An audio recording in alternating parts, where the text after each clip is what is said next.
Olha só, hoje a gente vai mergulhar na ciência por trás de uma coisa que parece super simples, mas que na verdade guarda um monte de segredos sobre ordem, sobre memória. Estou falando dos arquivos. Pois é, aquilo que muita gente pensa que é só um monte de papel velho, na verdade é um sistema com uma lógica assim impressionante. E a gente vai entender direitinho como isso funciona.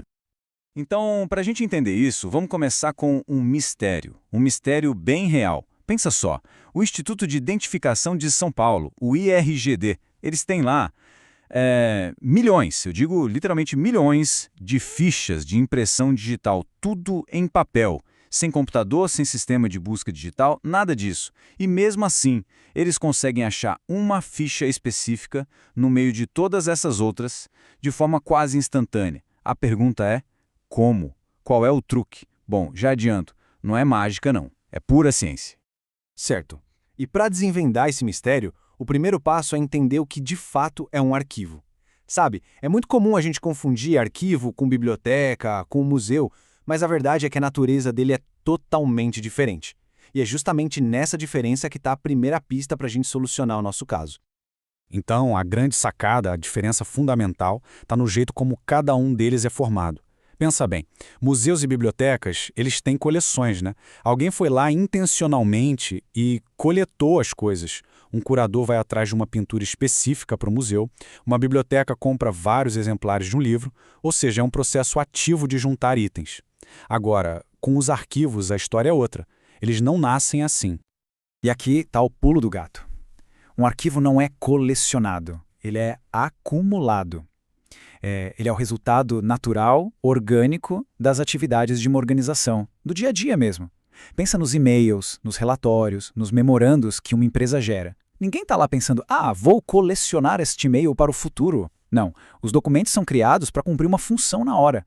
E o arquivo, bom, ele simplesmente vai acumulando tudo isso de forma espontânea. Ok, essa ideia de acumulação natural leva a gente direto para a regra de ouro da arquivologia. Sério, esse é o conceito mais importante de todos.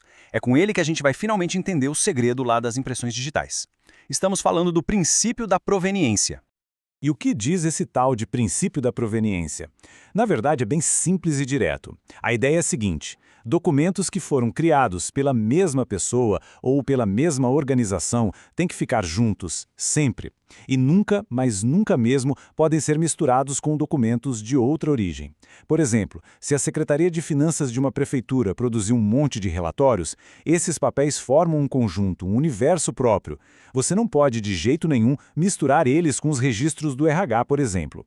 É essa separação que mantém o contexto e o sentido de tudo. Essa frase aqui resume a ideia perfeitamente, né? Os arquivos devem manter sua individualidade, sem nunca serem misturados. É isso. A personalidade de um conjunto de documentos é sagrada. E por quê? Porque, veja bem, um arquivo não é só um depósito de papel. Ele é um espelho de como aquela instituição funcionava. Misturar tudo seria a mesma coisa que pegar as peças de 5 quebra-cabeças diferentes e jogar tudo numa caixa só. A imagem original já era. Se perde para sempre. E isso leva a gente para uma outra ideia, que é ainda mais legal. Se os documentos da mesma origem ficam sempre juntos, então o verdadeiro valor não está em um papel isolado.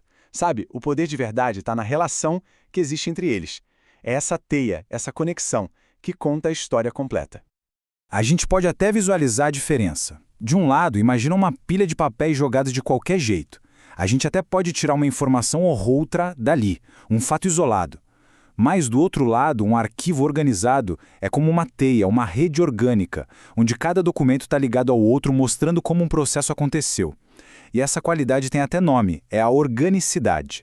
É basicamente a relação natural que os documentos têm entre si. Olha só esse exemplo. É bem simples. Primeiro, alguém envia uma solicitação. Depois, um memorando interno é criado para analisar esse pedido. E, por fim, uma carta enviada com a decisão final. Tá vendo? Esses 3 documentos juntos e nessa ordem contam uma história, mostram um processo do início ao fim. Agora, se a gente pegar esses papéis e separar, eles perdem um monte do significado, né? É a tal da organicidade que garante que a gente consiga entender o filme todo, e não só uma foto. Beleza, mas aí fica a pergunta. Como é que a gente garante que essa teia, essa rede, não seja destruída? É aí que entra o segundo princípio fundamental, o da ordem original. A regra aqui é super fácil de entender. É para manter os documentos na mesmíssima sequência em que eles foram criados e usados. É só isso. Fazendo isso, a gente preserva a lógica interna das coisas e protege a história que eles contam juntos. Pronto. Agora que a gente já tem essas ferramentas, esses conceitos na mão, tá na hora de voltar lá para o IRGD e finalmente resolver o nosso mistério das impressões digitais. Afinal, como é que eles acham uma única ficha naquele oceano de papel?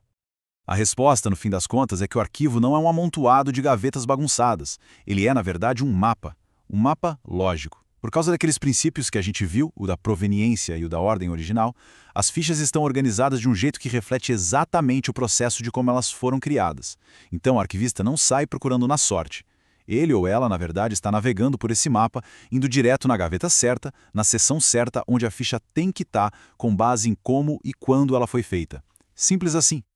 Aí fica bem claro, né? Arquivos não são só depósitos de coisa velha, de jeito nenhum. Eles são ferramentas, e ferramentas vitais. Eles ajudam a administração a funcionar, servem como prova das coisas que foram feitas, das decisões que foram tomadas, eles preservam a memória de uma instituição e, no fim do dia, se tornam a base da sua história. É essa ciência da ordem que garante que uma empresa ou um governo seja transparente e possa ser responsabilizado por seus atos.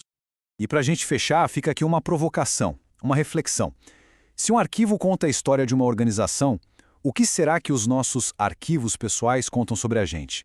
Pensa aí, as pastas de e-mail, as fotos na nuvem, os documentos guardados no computador. Que história tudo isso conta sobre as nossas vidas, sobre as nossas atividades? A organização, ou a falta dela, com certeza diz muito, né? Fica aí o pensamento. Valeu por acompanhar esta análise com a gente.